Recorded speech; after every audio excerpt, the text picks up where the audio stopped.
He realized that in this life we give our heart to so many things. We give our hearts to efforts. We give our hearts to achieve certain things. We give our hearts to people. And often, although we give our heart to so many things, somehow or other, it never seems to be reciprocated fully. We give our love, but we never seem to receive that love back.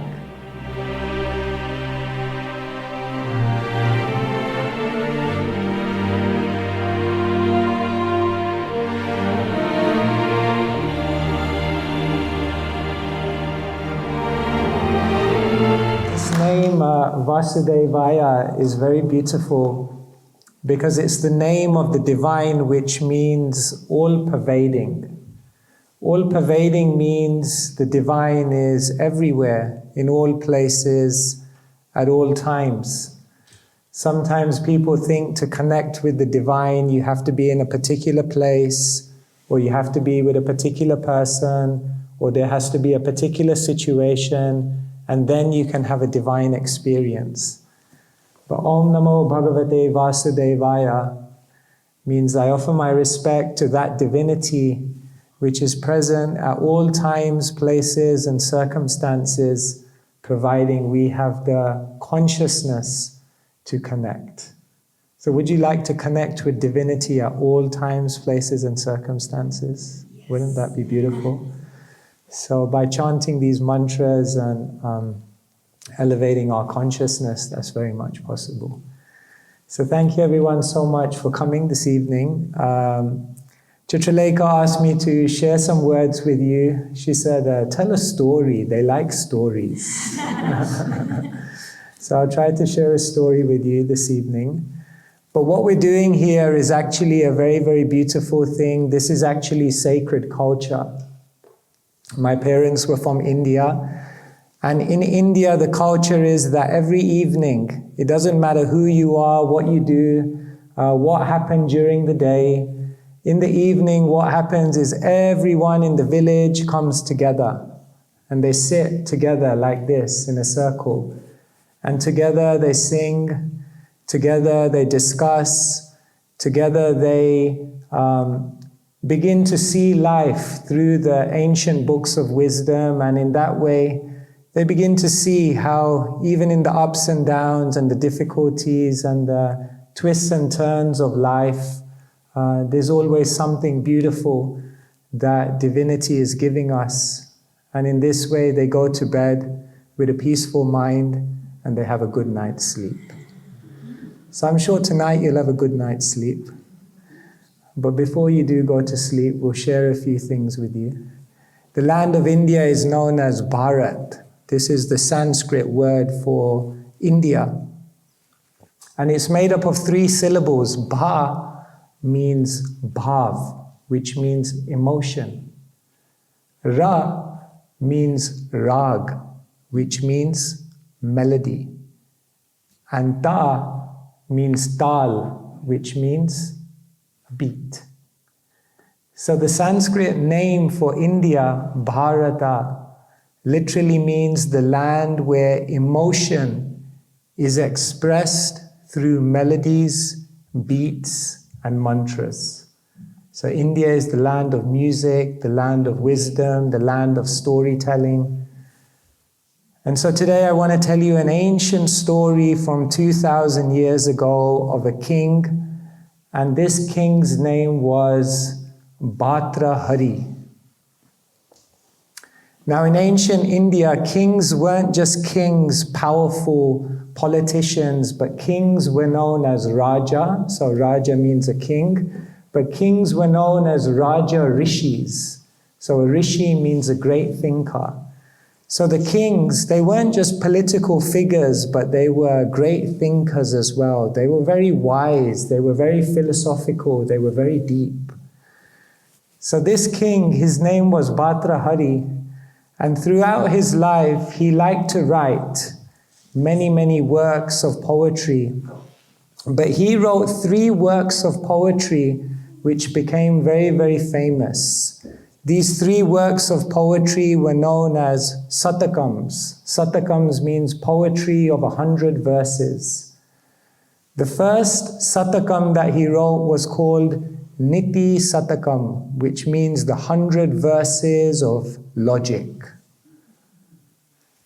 He went on in his life throughout many years. The second satakam that he wrote was called the Sringara Satakam, which means the 100 verses of heart-throbbing beauty. And then his life went on, and his final satakam was known as Vairagya Satakam, the 100 verses of detachment. Immediately you can begin to see there's a pattern here. He started with logic, then he saw heart-throbbing beauty, and eventually he came to the point of detachment. Do you want to know the story of Bhartṛhari? Bhartṛhari was a very powerful king, and he said he had many, many beautiful people around him. And of all the beautiful people around him, there was one beautiful person who he had given his heart to. And her name was Pingala. She was very beautiful. She was very charming. She was well-spoken. Her character was incredible. And he had given his heart, mind, and his entire life to her. He had basically fallen for her hook, line, and sinker. And so Bhartṛhari had loved his wife Pingala, and together they lived in the kingdom. And as a king, every single day he used to see so many things in the world. And through his experiences, he realized there are ways in which we can navigate this world which allow us to achieve more. He realized what's the best way of dealing with people, what's the best way of dealing with situations, what's the best way of solving problems and obstacles when they come up. And therefore he wrote a poem, Niti Satakam, in which he talked about logic and how to navigate this world in a very, very beautiful way. So he gave so many verses of wisdom. In today's terminology, we would call it life hacks. So it was a poetry book in which he told us how to win friends and influence people. The 7 habits of highly successful people. That was the ancient version, the Niti Satakam. So he wrote that book. He was very happy. And as time went by, he spent more and more time with Pingala. As time went by, he became more and more, less and less concerned with the kingdom, and he spent more and more time with his wife. And so he wrote another poem as he began spending more and more time with his wife. And that poem became known as the Sringara Satakam. And there he glorified the beauty of his wife. And when she speaks, her words are like flowing river.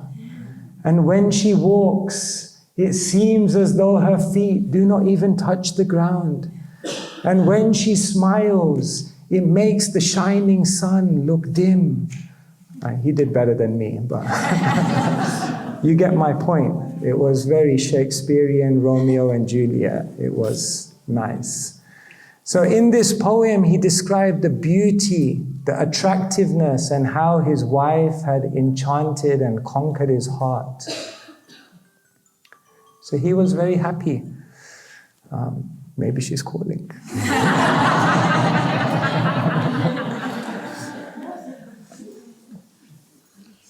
And then what happened one day is a great sage from the Himalayas came to the kingdom.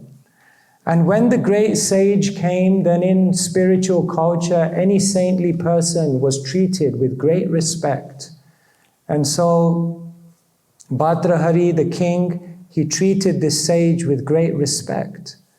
And the sage was so pleased by his service that one day he called Bhartṛhari to his cave. And he said, you've served me and respected me and honored me in such a beautiful way. And in this life, whenever someone does something for you, you have to give something back to show your gratitude. He told the king, if you're not grateful, you're a great fool.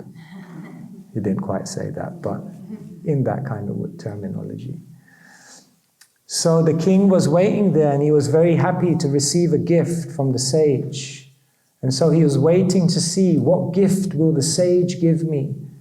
And then the sage opened one of his cupboards, and from his cupboard, he brought out a fruit. And he said, this is for you. Like, a fruit? I'm a king. I eat every single day. Fruits. Is that what you're going to give me? He didn't say that, but in his mind he was thinking that, like, a fruit? I was expecting a bit more than that. And the sage said, this is a very, very special fruit. This is the fruit of immortality. And whoever consumes this fruit, they will not experience any disease, old age, or death. This is my gift to you. And so Bhartṛhari took that fruit, and as he was walking back to his palace, he was thinking, what shall I do with this fruit? Naturally, he thought, I'll take it. But then he thought, I'll be immortal, but Pingala will die. And one day Pingala will die. And what's the use of being immortal if I won't be with Pingala? To see her die, that will be the most painful thing in my life. And therefore he said, there's only one solution. I won't take the fruit myself. I'll give the fruit to Pingala. So the next morning he called his queen in, Pingala. And he said, Pingala, we've been together for so many years. We've exchanged so much love. We have so much of a connection between us. And I want to give you something. So Pingala was waiting. And then the king opened the cupboard and he pulled out a fruit. She was thinking, a fruit? I mean, I thought it would be diamonds or, like some kind of jewelry or something, a fruit. And then the king said, no, it's no ordinary fruit. It's the fruit of immortality. I want that you should live forever. I want that we should be able to exchange love together for the rest of our lives. And so Pingala went away with that fruit. And as Pingala was going away, she was thinking about that fruit. And then she was thinking, should I take this fruit? But then she had another thought, because every single day Pingala would go out into the forest for some sightseeing. Because the king was busy and he was busy in his affairs of managing the kingdom, so she would have to keep herself entertained. So every single day she would go into the forest and go for different adventures to see different places. And every single day a charioteer used to take her out. Secretly, she developed an attraction for that charioteer. And so, when she received the fruit of immortality, she was thinking, I could take it, but I should give it to the one who I've given my heart to. And I've given my heart to that charioteer. So she called the charioteer. And then she said, I want to give you something. The charioteer was very poor. He didn't have much. And so he was thinking, after all my years of service, now she will reward me with something amazing. She said, I want to give you something. And from the cupboard, she brought out a fruit. And he said, a fruit? I thought you were going to give me something valuable that was going to solve all my problems in life. And then she said, no, it's no ordinary fruit. It's the fruit of immortality. If you eat this, you'll live forever. Wow. Now, as he walked away, he was thinking what to do with it. You can see where this is going. So he used to visit one lady every evening. He had his own mistress. And so eventually, the very next day, he went to this mistress. And he said, I want to give you something. So he pulled out the fruit. And again, she was like, a fruit? And then he explained to her, no, it's the fruit of immortality. So she was like, wow. So now something very interesting happened, because as the mistress took away the fruit of immortality, all her life she had her heart set on one person. But she thought, this person, he is way out of my league. He's so powerful, he's so rich, he's so influential, he's so popular, he has everything. He's conquered all the lands. Why would he ever be interested in me? But now I have something that even the richest person doesn't have. And therefore, she began walking to the palace. And she said, I demand to see the king. She's going, who are you? You're just some.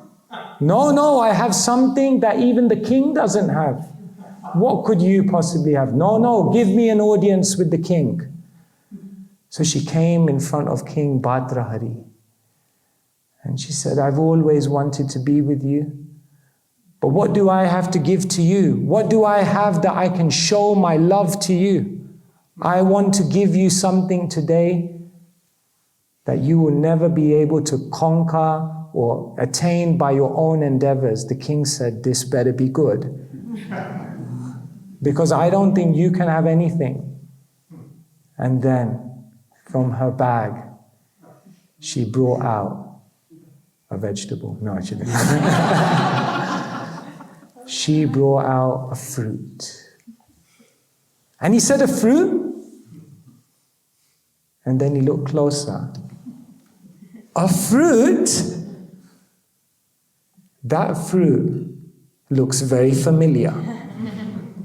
She said, this fruit, you don't know what this fruit is.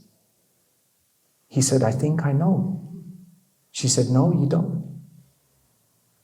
He said, is this the fruit of immortality? She said, yes. And then immediately in his mind, he began to realize, this fruit has come back to me. He said, where did you get it from? She said, I got it from the charioteer. He went to the charioteer. Where did you get it from? I got it from the queen. In that moment, Bhartṛhari sat down in his palace and he decided to write a poem. Vairagya Satakam. The 100 verses of detachment. He realized that in this life we give our heart to so many things. We give our hearts to efforts. We give our hearts to achieve certain things. We give our hearts to people. And often, although we give our heart to so many things, somehow or other, it never seems to be reciprocated fully. We give our love,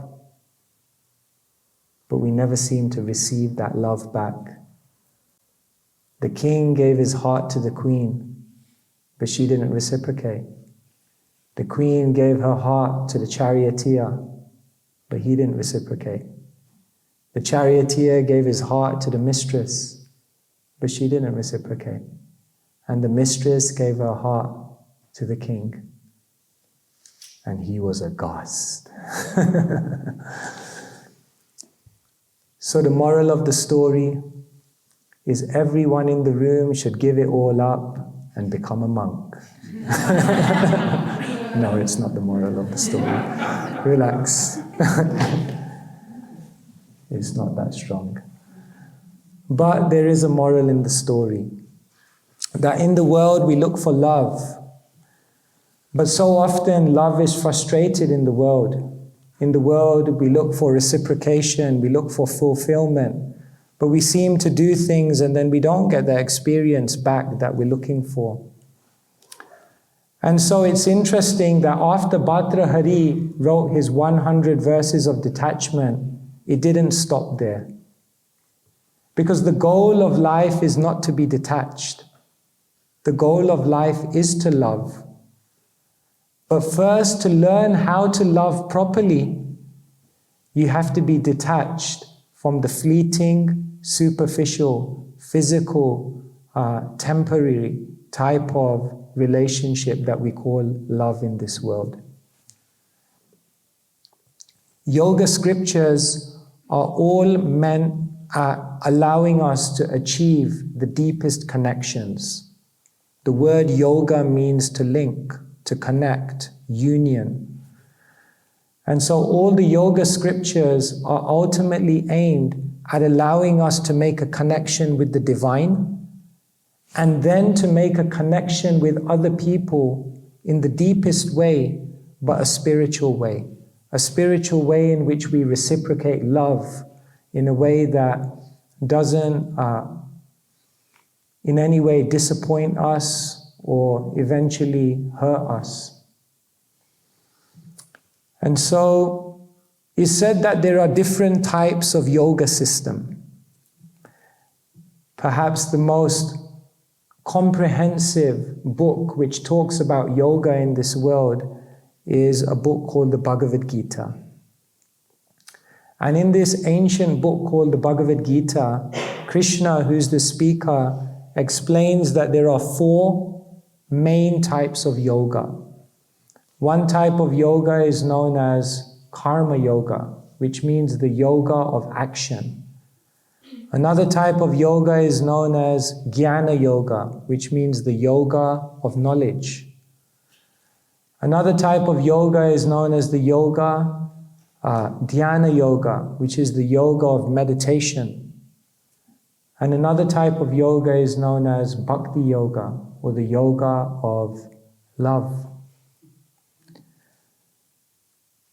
Now these yogas, these yoga paths are outlined in the scriptures as an opportunity for us to achieve connection with the divine.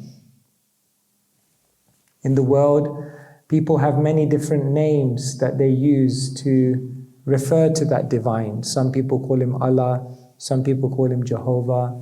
In our tradition, we call him Krishna. Some people have different conceptions of what that divine is. Whatever it may be, yoga is meant to connect with us, allow us to connect with that divine. So karma yoga is when we connect our daily activities and use those daily activities to factor in that presence of the divine. We work, but we work in consciousness of the divine, and that allows us to experience the divine. Jnana yoga means we learn about what that divine is, how they interact, how they have created this world, what is the dynamics by which that divine interacts with this world. And in that way we bring a consciousness of the divine into our lives. But bhakti yoga, or the yoga of love, is the means by which we connect with the divine through opening our hearts, through song, through dance, through other creative arts, through writing, and through service, selfless service, we begin to connect with the divine. And the Bhagavad Gita explains that when we first connect with the divine, and then we begin to connect with everyone around us, seeing that divinity within them, then not only are we developing love for the divine, but our relationships here in this world are also infused with a deeper type of love, because now our connections are going beyond just a physical or an emotional connection, but along with the physical and emotional connection, we also have a spiritual connection with each other. Bhartṛhari in his life, he realized, I had some love, but that love was only physical love. It was only emotional love. And therefore he developed a detachment that let me not just try to seek physical and emotional love in this life. Later on, after writing his 100 verses of detachment, he went on to develop divine love, spiritual love.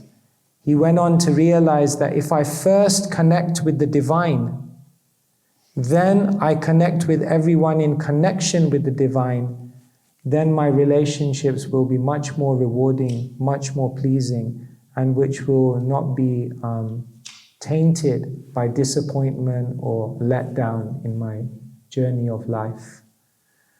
Relationships can cause us the greatest happiness, and relationships can also cause us the greatest dejection. Some people are dreaming they'll fall in love. Some people are falling out of love. Some people are looking for love.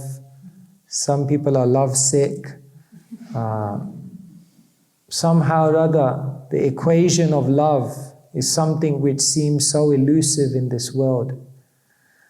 And so the yoga scriptures are so beautiful because the yoga scriptures are not just scriptures of detachment. The yoga scriptures are scriptures of love. They're teaching us how to have the deepest connections. But deepest connections are based on the deepest identity. And therefore the yoga scriptures introduce us to the spiritual identity. Because when we connect with that aspect of our being and others' being, then we can connect in the deepest way. And so this is why we're here this evening. It's a time when, yes, we can disconnect from the world. It's a time where we can find some sacred space. It's a time where we can reflect away from the madness and chaos of life. But perhaps more important than any of that, it's a time here where we can try to achieve divine connection. Because when we direct the laser of our love into the diamond of divinity, then the laser of that love into the diamond of divinity will then allow that light to be diffused in all directions. And so when we make that divine connection, then all the rest of our connections in this world become very, very beautiful and very, very fulfilling. So thank you very much. These are some words I wanted to share with you. Thank you.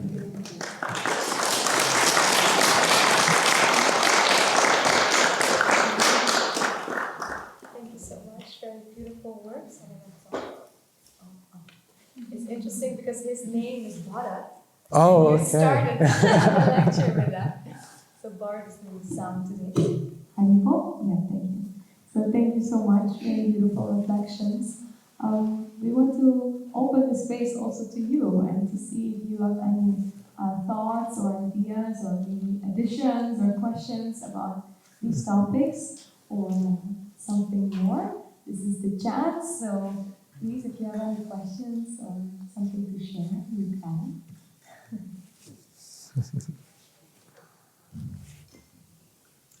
Yes.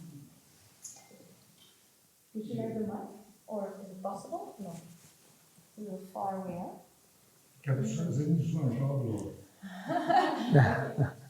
Swami, which way is the best way and the fastest way to meet God in this life? Oh, wonderful. So I'll just repeat the question. Which is the best way and the fastest way to achieve connection with God? Yeah. You're not beating around the bush there. You're really getting to the...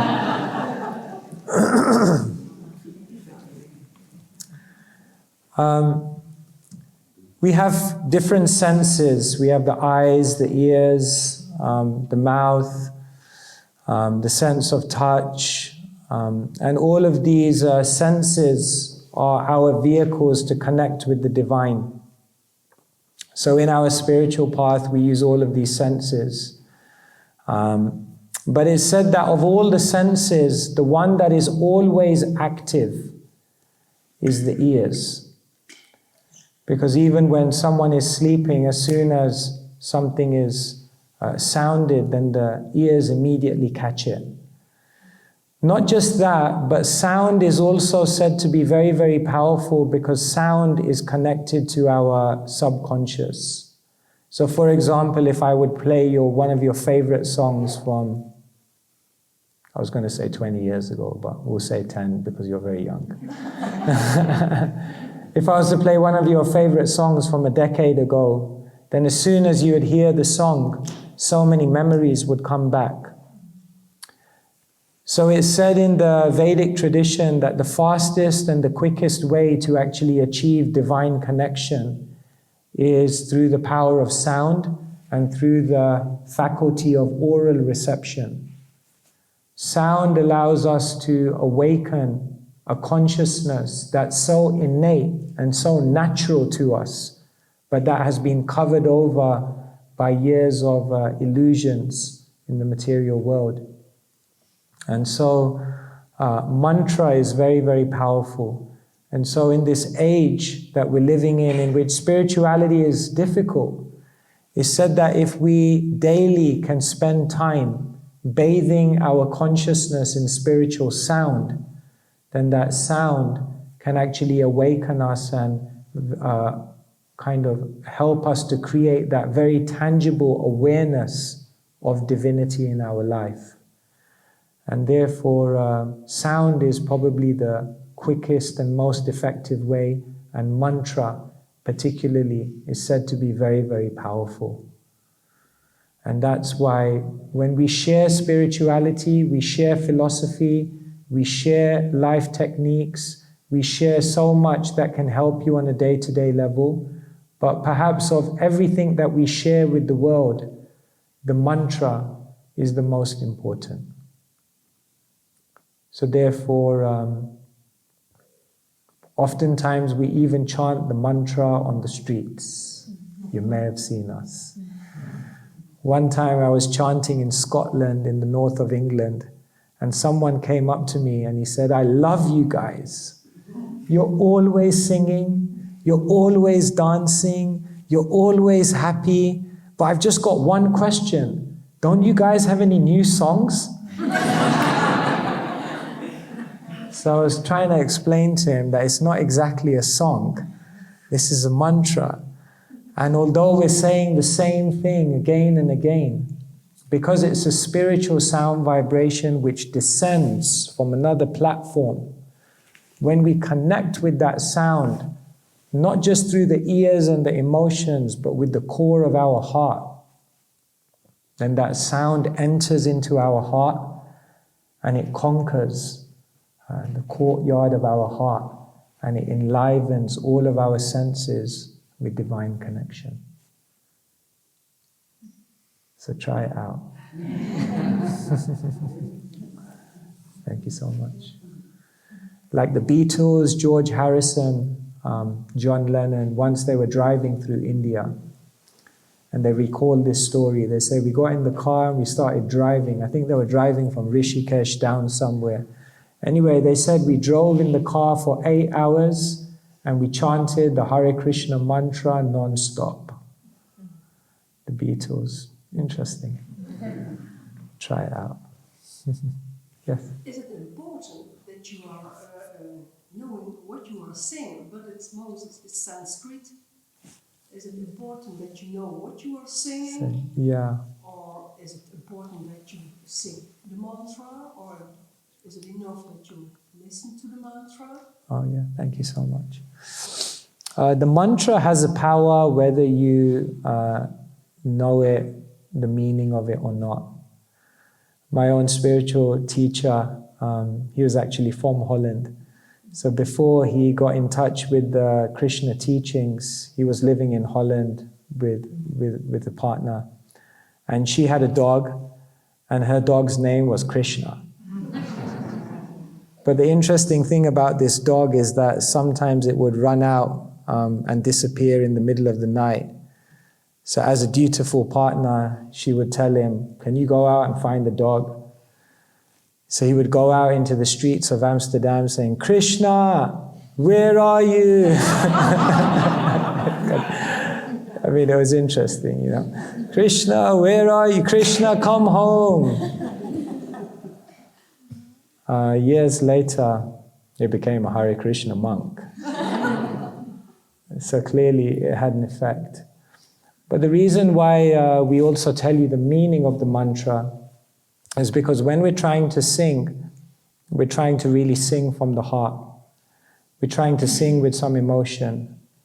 We're trying to sing, remember, bha, ra, ta, bhav, rag, and tal. So we want to sing the name with melody, with beats, very beautiful, but most important, with bhav, with emotion. Our teacher, Bhaktivedanta Swami, he said, when you chant a mantra, you should be like a child crying for the mother. So that's very beautiful, that desperation, that desire is so important. So yeah, we want to chant with that real sincerity. And so sometimes knowing the mantra will help, the meanings. But otherwise, some people can just do it without even knowing the intricate meanings if they're able to open their hearts. The cry of the soul. Nowadays I'm traveling on planes like regularly, so I always try to get the emergency seat because, as you can see, I'm a bit oversized. So I usually get the emergency seats nowadays, but there's one dangerous thing about emergency seats in aeroplanes. You know what that is? Yeah, you get the explanation from the air stewards at the beginning. That's a bit annoying, but yeah.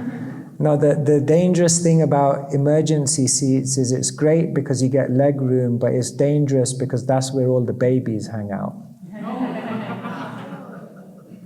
So once I was on a flight to Cairo and I got the emergency seat and no one was around me, I thought, this is great, this is like amazing. Like I got all this space to myself. Anyway, the door was just about to close and then all these people came in last minute and they all sat around me.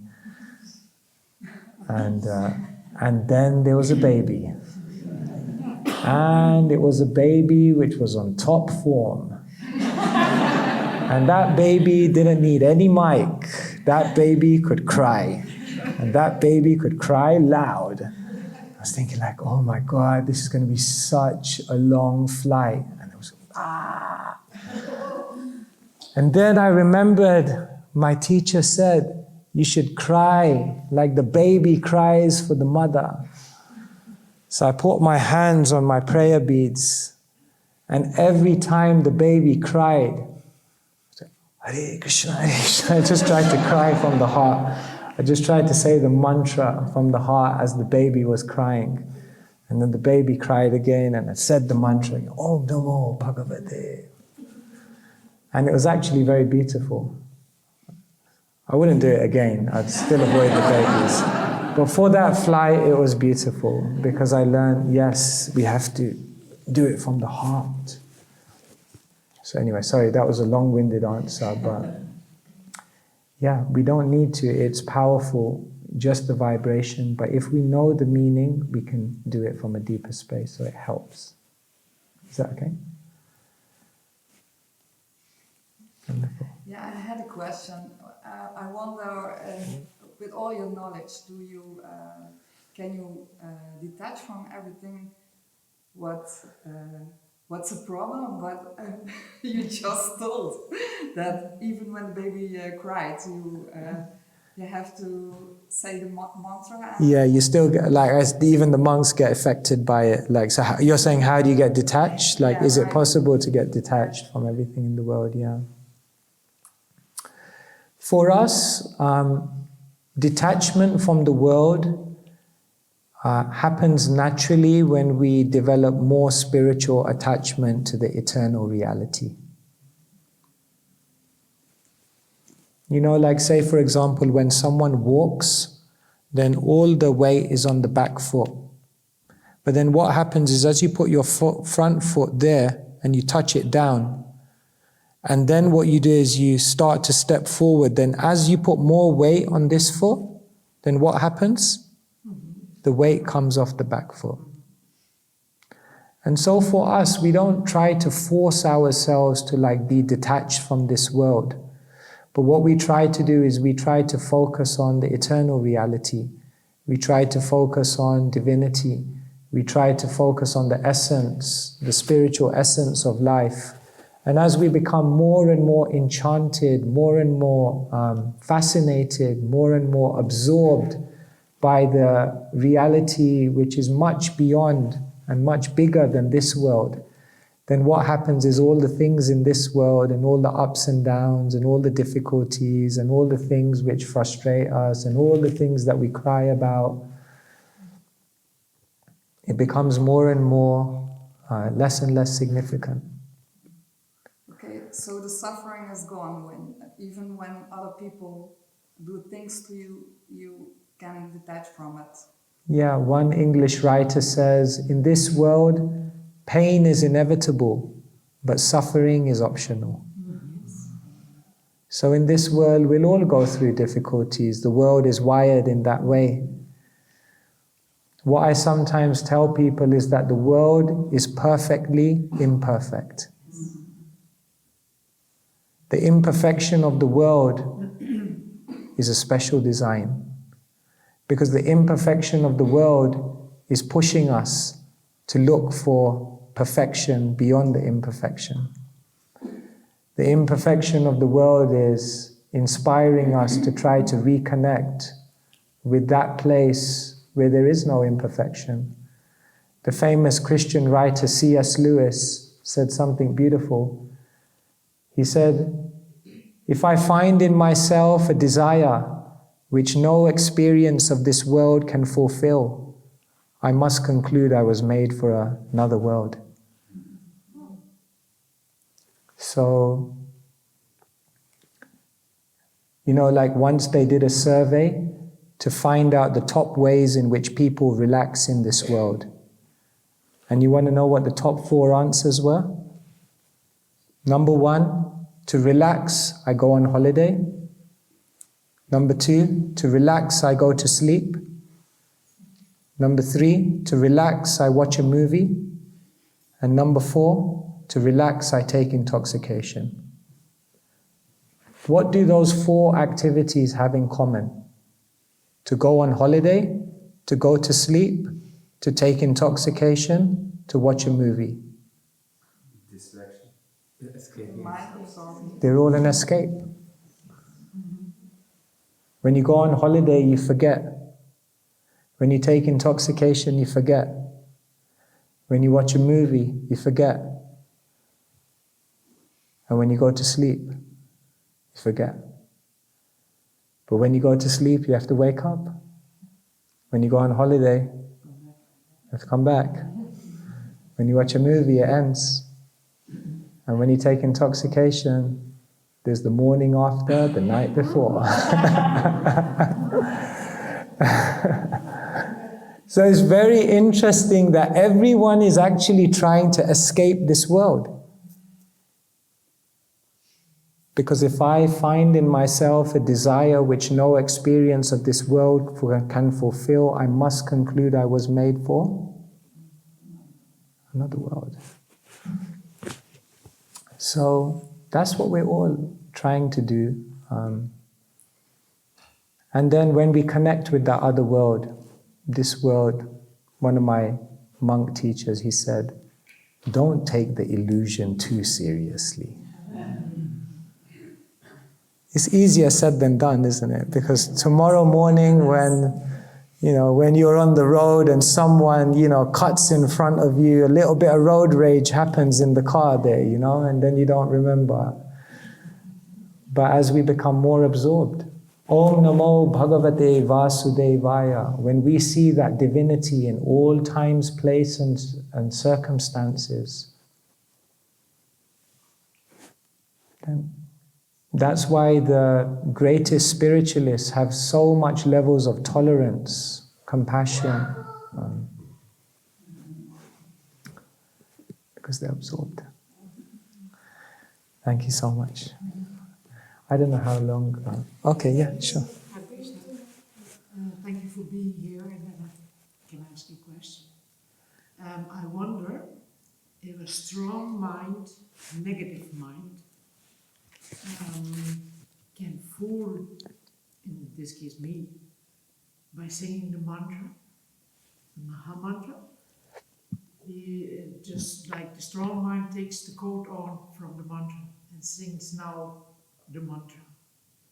And I'm bothered by that because I wake up in the night with the mantra, and I like to sing the mantra from my heart, and I can only do that when I'm in the kirtan.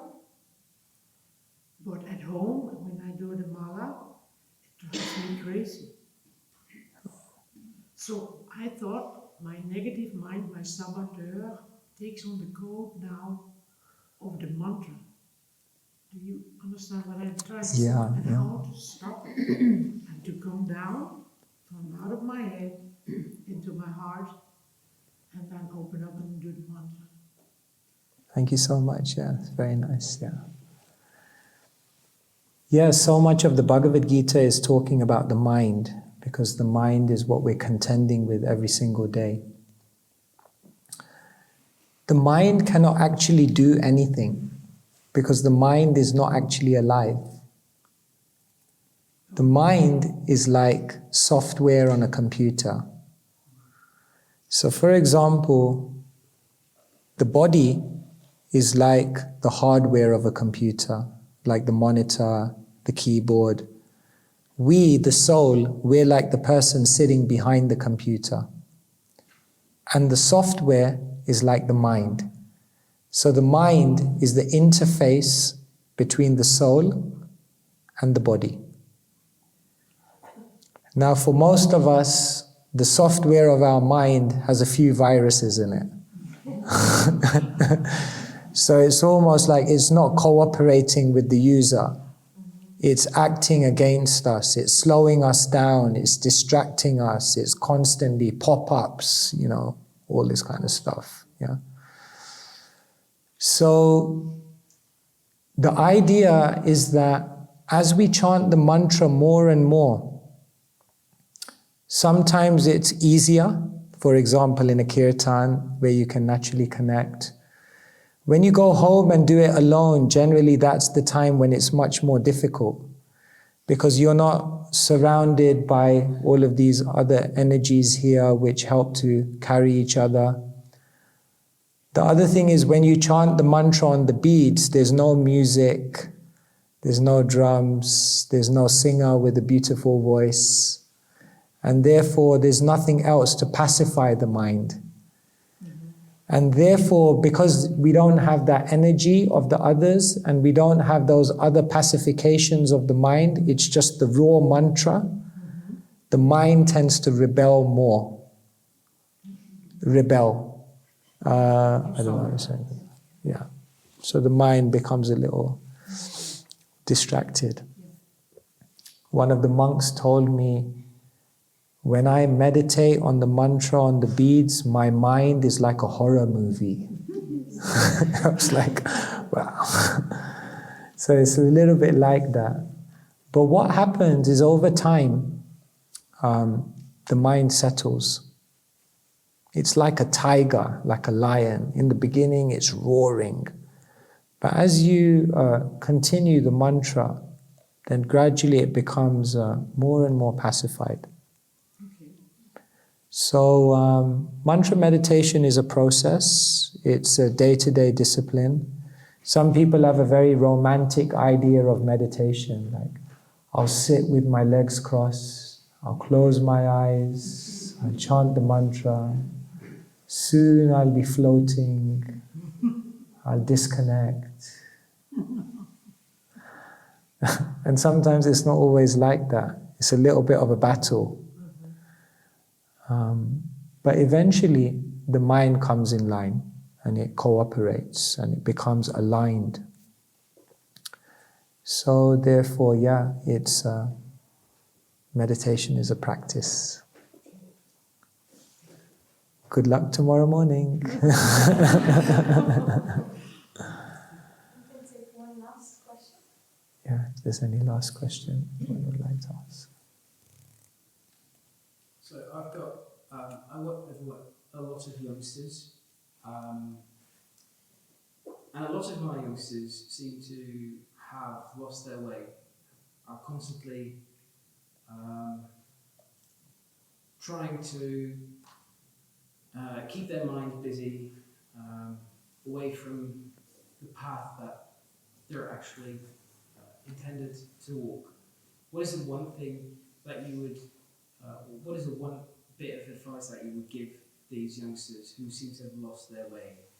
It's basically my question. Yeah, because in terms of being so distracted. Yeah. Yeah, it's really, they say we live in an age where there are weapons of mass distraction. Mass destruction and mass distraction also. The humans officially have the record now. Previously it was the goldfish, but now humans hold the record for having the shortest attention span, a grand total of 7 seconds. One person said, first we were nowhere, and then we advanced and we came somewhere. Then technology came about, now we're everywhere. But now when we use technology, we're always elsewhere. And because we're always elsewhere, practically we're nowhere. We went from nowhere to somewhere to everywhere to being elsewhere. When you're on holiday, you're planning your work. When you're at work, you're planning your holiday. When you're here, you're planning what you'll do tomorrow. Tomorrow, you're thinking about what you did last week. So we're always elsewhere, and therefore we're practically nowhere. How do we live in the present? How do we embrace the moment? So what we encourage people to do is have a time in the day, every single day, when you disconnect from the world. When I was traveling in India, I met one yogi, and he said to me, every year, disconnect for 1 month. Every week, disconnect for 1 day. And every day, disconnect for 1 hour. And then he looked at me and he said, disconnect to connect. Yeah. And I was like, you should be on TEDx. It's good. I try to do that even till today. Because sometimes you just need to disconnect from the world. But problem is with people nowadays is that they don't have any space away from the bombardment of data. You know, they say every single day, do you know how much data the average person processes? 70 gigabytes of data. That is like, that's enough to fill up your iPhone. That's how much data we're being bombarded by every single day. And therefore we're constantly distracted because there's always something which is moving us. Another study at King's College said when you're distracted, your IQ drops by 15 points. And for most people, if their IQ drops 15 points, that means going from adult consciousness to kid consciousness. And therefore, if you wonder why people make such impulsive and irrational decisions in the world, it's often because they're so distracted that their IQ has dropped and they can't think properly. So what we tell people every single day is spend some time away from being bombarded by the world out there. So for example, when we wake up as monks, then we make a vow. For the first hours of the day, no devices. Not just that, we don't even have conversations with people. Not just that, we don't try to even plan what we're going to do in that day. Because first you have to deal with the inner world and then enter the outer world. So stillness and solitude is something which is fast disappearing. And that's a culture which we try to bring back through spirituality. People today are afraid of solitude because they think solitude or being alone means loneliness. But being alone and being in solitude is actually incredibly energizing, helps you to be creative, helps you to shift your perspectives. So it's such a beautiful thing. So yeah, that's what we have to try to inspire people to do, to try it out. And so like we take young people on like experiments like detox, digital detox.